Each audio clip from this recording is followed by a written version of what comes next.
이 세상에 눈에 넣어도 안 아픈 게 자식이라고도 하죠. 누구나 그런 마음은 마찬가지로 생각합니다. 하지만 이런 마음을 안 먹는 부모들도 있다고 하죠. 오늘 제가 여러분들께 소개하고 싶은 사연은 바로 자식에 관련된 이야기인데요. 바로 저희 시누이 이야기를 해보려고 합니다. 안녕하세요. 저는 경기도 양주시에 거주하고 있는 내년이면 40대를 바라보는 39세 여성입니다. 처음부터 양주시에 살았던 건 아니고요. 여기에 남편이 예전에 분양받아 놓았던 아파트가 있어서 아이 낳고 여기로 이사 오게 되었어요. 처음에는 서울에서 오래 살다가 갑자기 경기도로 가니 아직 운전도 못해 굉장히 불편할 것 같아서 사실 반대를 많이 했습니다. 근데 그 아파트가 평수도 지금보다 훨씬 크고 교통편 불편한 것 빼고는 더 나을 것 같아서 이사와서 살고 있는데 정말 좋기는 해요. 신도시라 교통편 불편한 것 빼고는 아이 키우기에는 정말 좋더라고요. 근데 여기 양주에 아파트가 많이 지어지면서 근처에 시댁과 시누이도 도보로 한 15분, 20분 정도 되는 거리에 살고 있어요. 친정은 서울이고요. 제가 워낙 내성적인 성격이라 같은 동네에 살아도 사실 자주 가지는 않습니다. 부르시면 가고 누구 생일이나 생신 때 가는 정도지 남편도 시댁에 가자는 말을 잘 안 해서 그나마 다행이라고 생각하고 살고 있답니다. 남편한테는 15살 정도 어린 여동생이 하나 있는데요. 바로 신우입니다. 남편과 저도 한 5년 정도 연애하다가 결혼한 케이스라 여동생이 있는 건 알았지만 나이 차이가 많이 나던지라 교류가 많이 없다고 하더라고요. 그리고 저희가 결혼하고 나서 우리가 허니문 베이비로 아이가 생기고 지금 초등학생 3학년이랍니다. 첫 손주라 친가 외가에서 사랑을 듬뿍 받고 자란 아이랍니다. 그렇게 제 결혼 생활은 무탈이 아주 평범하게 살고 있다고 생각했습니다. 저는 집에서 일하는 프리랜서라 아이를 보는 데 있어 조금 더 자유로운 편이고 남편의 회사도 워라밸이 있는 곳이라 주말에는 꼭 쉬고 야근은 2달에 한 번 할까 말까 정도인데요. 그래서 남편도 육아 참여도가 굉장히 높은 편입니다. 그래서 사실 이 정도면 결혼해서 사는 지금이 가장 행복할 때라고 생각했습니다. 다들 아시겠지만 결혼은 연애 때와는 완전 다르잖아요. 연애는 정말 우리 둘만 생각하면 되겠지만 결혼은 양가 집안이 어울려서 해야 하는 것도 있고 생각보다 많은 희생이 필요한 게 전 결혼이라고 생각했습니다. 물론 남자 여자 둘 다요. 저의 이런 평범한 일상을 깬 건 다름 아닌 15살 어린 신우였습니다. 제가 알기로는 원래 직장이 멀어 그쪽에서 자취하고 있었는데 어느 날 연락이 잘 안 돼 시부모님이 신우이네에 갔을 때 함께 회사 다니는 남자친구와 동거 그리고 임신 6주 된 아이까지 있었다고 해요. 그 자리에서 시어머니는 거의 실신할 뻔했고 시아버지는 안 태우던 담배를 피실 정도로 집안이 아수라장이 된 적이 있어요. 시댁에서는 남자 쪽이 별 볼 일 없다고 아이를 포기하라고 했지만 신우는 싫다고 강력하게 바라는 바람에 결국에는 둘이 결혼하게 되었습니다. 신우이 매제 둘 다 동갑이고 또 그 매제는 신우이보다 일한 지도 더 얼마 안 돼서 둘 다 월급도 굉장히 작았던 편이라 시댁 근처에 작은 평수 전셋집을 얻어주고 매제는 시아버지 친구분의 회사에 들어가서 일을 하기로 했다고 했습니다. 거기까지는 솔직히 아직 둘 다 어리니까 그럴 수 있다고 생각했는데요. 저는 놀라기는 했지만 나이는 어리지만 둘 다 성인이고 충분히 아이를 만든 일을 했으면 책임지는 게 맞다고 생각해서 결혼하는 게 당연하다고 생각했습니다. 그래서 신우이 출산할 때 아이용품 사는데 보태라고 현금이랑 정말 좋은 유모차도 선물해주고요. 조카 100일 때도 현금이랑 전통차까지 선물했습니다. 남편이 여동생이 아직 나이가 어려서 자기가 많이 그동안 못 챙겨준 것 같다고 결혼할 때 마음이 아프다고 결혼해서 잘 챙겨주고 싶다고 하길래 뭐 당연히 그러라고 했습니다. 저도 그렇게 주는 게 마음이 더 편하다고 생각하기도 했고요. 그런데 어느 날부터인가 신우이가 밖으로 겉돌기 시작했던 것 같습니다. 시어머니가 가까이 사니 아이를 맡겨두고 하루 종일 집에 들어오지도 않고 PC방에 가 있고 친구들 만나서 외박까지 하고 와서 매제랑 그것 때문에 엄청 싸우고 사내만에 했다고 할 정도였으니까요. 그때마다 시댁에서는 아직 애가 어려서 그런지 이해해달라 자기가 타이르겠다면서 매일같이 100일 된 아이를 봐주시더라고요. 제가 보는 게 아니니까 시어머니가 딸 손주 봐주는 건 뭐 상관없다고 생각했습니다. 근데 신우이가 그 이후에도 계속 삐뚤게 나가는 모습이 보였고 참다 못한 매제가 더 이상 못 살겠다면서 집을 나갔다고 해요. 그래서 네가 진짜 이렇게 애도 안 보고 자꾸만 나가서 거둘 거면 찾지 말라고 하고 나갔다는데, 신우이는 자기 남편이 나가는데도 알아서 하라고 하고 자기 노는 것만 중요하게 여기더라고요. 물론 아직 나이가 어리니까 놀고 싶은 마음 너무 이해합니다. 왜 이해하지 못하겠어요. 저도 그런 시절이 있었는걸요. 근데 이제는 엄마잖아요. 아직 아이가 많이 어린데 엄마 손길이 필요하잖아요. 100일밖에 안 되었는데. 근데 시어머니가 거의 손주 엄마처럼 하고 계시니 그것도 보기가 좀 그렇더라고요. 남편은 자기도 놀고 싶어 그러니 좀 참으라고 매제한테 말했다는데 매제가 그 말을 듣겠냐고요. 저 같아도 저는 열심히 나가서 가족을 위해서 돈 벌고 집에 들어오면 와이프도 자식도 없고 집은 개판 5분 전이면 솔직히 저라도 집 나가고 싶을 것 같아요. 그 뒤로 신우이는 집에 안 들어온 날이 더 많았고 심지어는 어디서 뭘 하면서 사는지 모를 정도일 때가 더 많았어요. 그러다 일주일 정도 지나면 들어와서 애기 좀 보다가 다시 또 나가고를 반복하니 시어머니도 안 되겠다 싶었는지 신우이네 가서 아이를 던져두고 네가 알아서 하라고 왔다는데 또 어떻게 하나 볼까 싶어서 집 앞에서 몰래 지켜보셨는데 신우이가 아이만 집에다 두고 그대로 나왔더라니까요. 시어머니가 놀라서 빨리 가서 애를 다시 데리고 왔다는데 저도 아이 엄마지만 신우 같은 엄마가 있을까 싶더라고요. 이때까지 사실 저한테는 불똥이 튀겠어 싶었어요. 아직 시어머니가 젊으신 편이고 뭐 시댁에 못 사는 편은 아니라 신우의 자식 정도면 충분히 케어하실 수 있다고 생각했거든요.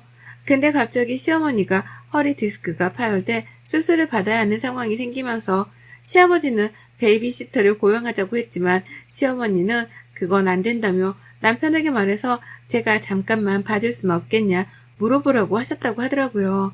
처음에 저는 저희 아이 키우는 것도 바쁜데 아무리 조카여도 내가 데리고 있는 게 맞나 싶었지만 아이도 너무 불쌍하고 시어머니도 아이 보시다가 그렇게 된 거니 수술하고 좀 나으실 때까지만 제가 케어하기로 했습니다. 진행했던 일을 잠시 멈추고 오랜만에 100일 된 아이를 보는데 둘째 생각도 나고 또 조카가 너무 순둥해서 진짜 찡찡거리며 우는 일도 없더라고요.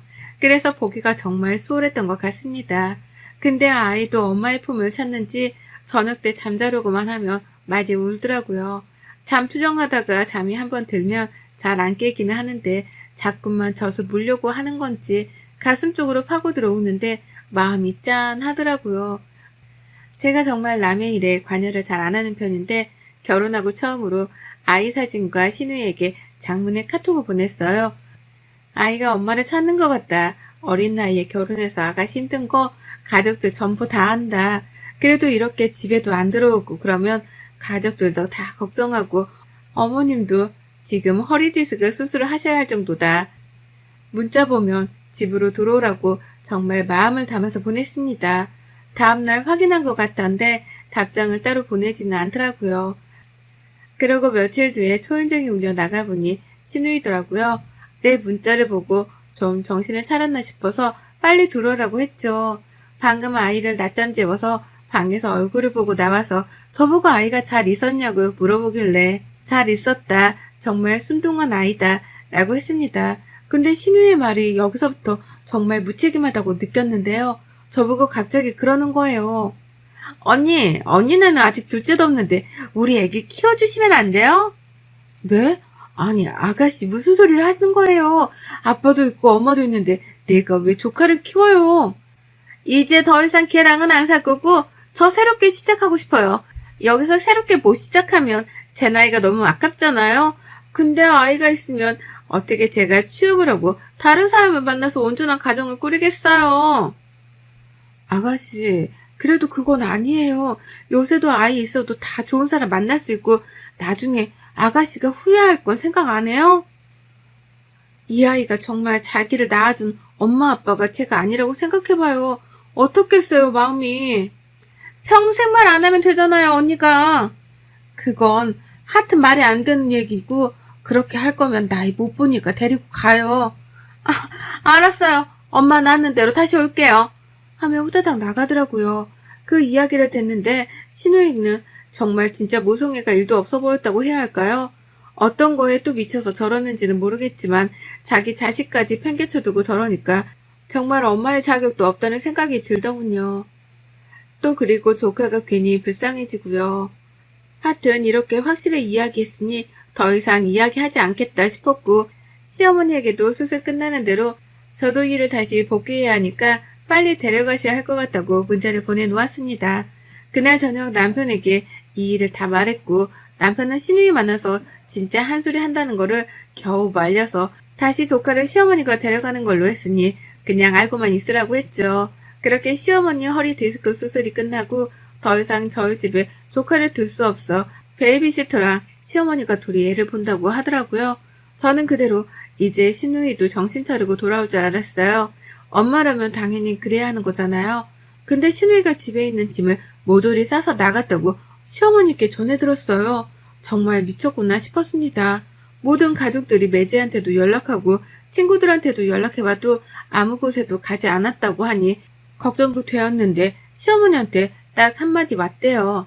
엄마 미안해. 우리 애기 잘 키워줘. 성공해서 갈게.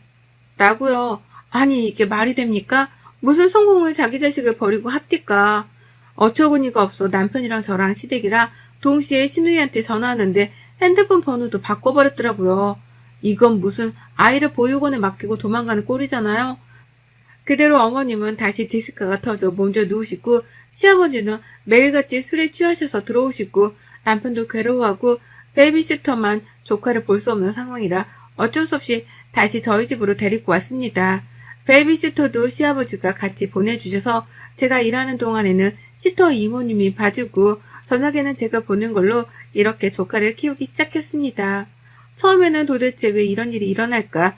나한테 왜 이런 일이 일어났을까? 싶더라고요. 근데 점점 커가는 아이의 모습을 보니 부모님을 선택해서 태어날 수 없는 아이가 무슨 잘못이 있겠냐 싶어서 조카를 저희 둘째로 저는 받아주기로 했습니다. 호적의 문제는 둘째치고 할머니, 할아버지 손에서 자라는 것보다 차라리 저랑 남편 손에서 자라는 아이가 더 낫다고 판단했습니다. 저는 정말 이성적인 사람이었는데 이번 일은 그럴 수가 없겠더라고요. 마음을 먹고 시댁에 가서 조카를 둘째로 입양해서 키우려고 한다. 입양은 거창한 말이고 그냥 저희 집에서 저희 아이랑 동생처럼 같이 키우고 싶다라고 하니 시아버지, 시어머니가 제 말을 듣고 우시더라고요. 그렇게 생각해줘서 고맙고 미안하다고요. 할머니, 할아버지 손에 자라서 나중에 자기 엄마 아빠는 누구야? 하는 것보다는 나을 것 같다고 내린 결론이었습니다. 그렇게 그 결론을 내고 사니 마음은 편안하더군요. 그렇게 아이가 커가는 모습을 보았고 100일이던 아이는 이제 3살이 되었네요. 저희 아들도 동생이라고 생각하고 많이 아껴주고 아직 어린애긴 하지만 저랑 남편한테 엄마 아빠라고도 말하니까 사실 이것만으로도 저는 되었다고 생각했습니다. 제가 조카를 키우게 되면서 시댁에서는 가지고 계시던 조그만 빌라를 제 명의로 해주셨고 한사코 됐다고 했지만 꼭 받아달라고 해 남편도 네가 받는 게 맞다고 해 거기서 나오는 월세를 받고 있습니다. 누가 꼭 좋으라고 한 일은 아니지만 정말 아기가 너무 불쌍하고 모른 척 할 수가 없었는데 지금 와서 생각해보면 조카를 자식처럼 키운다고 생각한 게 정말 잘한 일이라는 생각이 들었습니다. 그렇게 다시 평온했던 저의 일상에 이번에 신우이가 나타났네요. 그것도 2년 만에요. 신우이는 너무 멀쩡한 얼굴로 시댁에 찾아왔고 무턱대고 자기 아이는 잘 있냐고 물어봤다고 합니다. 시어머니가 신우이가 왔다고 알려주셨고 흥분되는 마음을 가라앉히고 시터 이모한테 아이들을 부탁하고 시댁으로 갔습니다. 신우이는 저를 보더니 언니 잘 지냈냐면서 언니 선물도 사왔다고 웃으며 말을 하는데 정말 귀싸대기를 한 대 날려주고 싶었습니다. 그러면서 자기 아이는 어디 있냐고 얼마나 컸냐고 너무 보고 싶었다고 해서 제가 한마디 해줬습니다. 아가씨 아이 없어요. 버리고 갔잖아요. 버리고 간 엄마가 왜 이제 와서 아이를 찾아요? 언니 버리다니요. 잠깐 맡긴 거죠. 어떻게 부모가 자식을 버려요? 그건 버린 거죠. 문자 하나 남겨두고 짐 싸서 나간 걸 버린 거라고 해요. 언니 그만하고 우리 아이 어딨어요?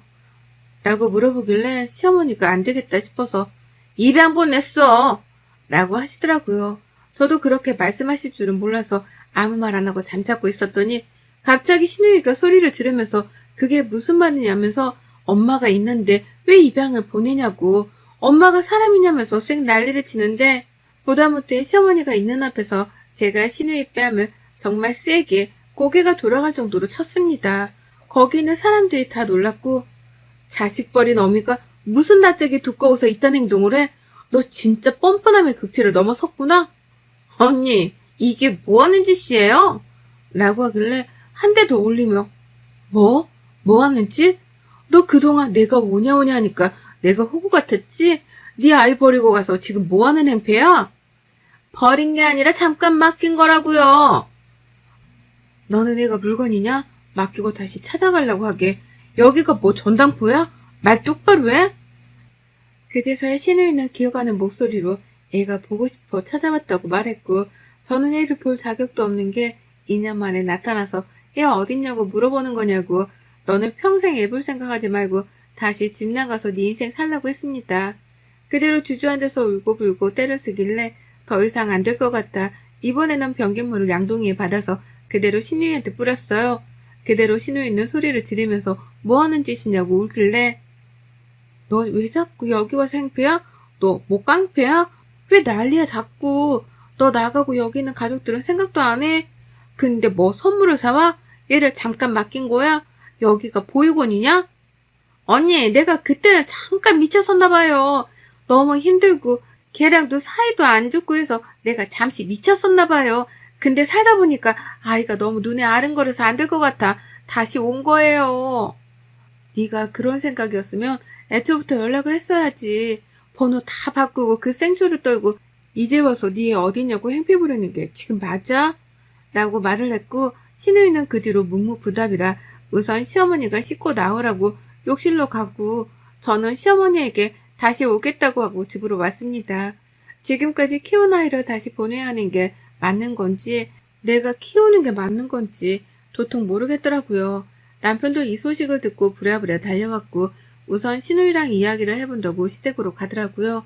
이야기를 하고 남편이 아이는 한번 보여주자고 하길래 누가 키우던 아이가 잘 자란 거는 보여주자고 네가 얼마나 잘 키웠는지 보여주자고 하길래 그 다음날 아이를 데리고 시댁으로 갔습니다. 그렇게 누워만 있던 아이가 이제는 걸어다니면서 웃는 모습을 보니 신우이는 아이를 더 이상 보지 못하고 방에 들어가서 울기만 하더라고요. 그렇게 그날이 가고 그 다음날 신우이가 따로 만나고 싶다고 찾아왔습니다. 나간 자리에서 신우이는 저에게 펑펑 울며 정말 미안하다고 용서해달라고 빌었습니다. 자기가 정말 미쳤었다며 그러면 안 됐었지만 그때는 아이가 너무 믿고 내 인생을 망가뜨린 것 같았는데 살면서 그게 아니었다며 늘 마음속에 아이가 태어난 사진 한 장을 품에 안고 살았다고요. 그래서 제가 어떻게 하고 싶냐고 물어보니 아이를 자기가 키우고 싶지만 이렇게 잘 커준 아이를 보니 자기가 그만큼 잘 키울 수 없을 것 같아 그냥 다시 있던 대로 가겠다고 말하더라고요. 그렇게 하라고 하고 저는 먼저 나왔습니다. 그 말을 들으면서도 마음이 불편했던 저는 어떻게 하는 게 맞는 건지 도무지 결론이 서지 않았고 그렇게 꼬박 밤을 지새우고 내린 결정은 이거였습니다. 아이를 다시 엄마한테 돌려보내는 일, 딱 이거였습니다.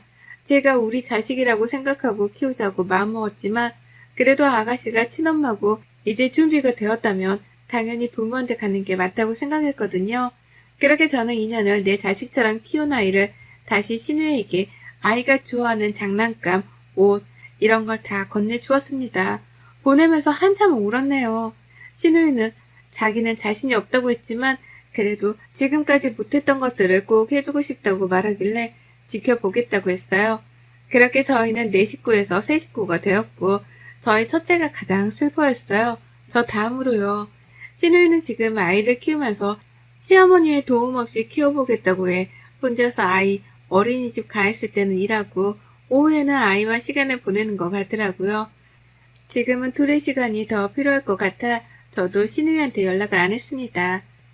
아이를 보내고 한 2주 정도 후에 외출했다 돌아왔는데 저희 집 앞에 큰 소프박스가 있어 집에 와서 뜯어보니 신우이의 편지였습니다. 아이가 밤에 언니가 들려주는 자장가를 흥얼거리는 것 같아 많이 울었다고요.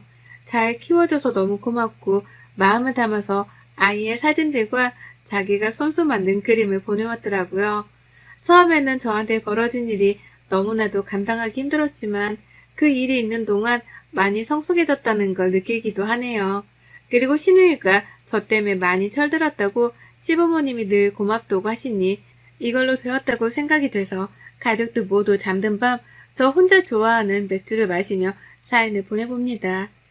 사연을 봐주시는 모든 분들께 감사 인사 전하며 가정의 행복이 늘 있기를 기도하고 기도합니다. 여러분의 생각은 댓글로 남겨주세요.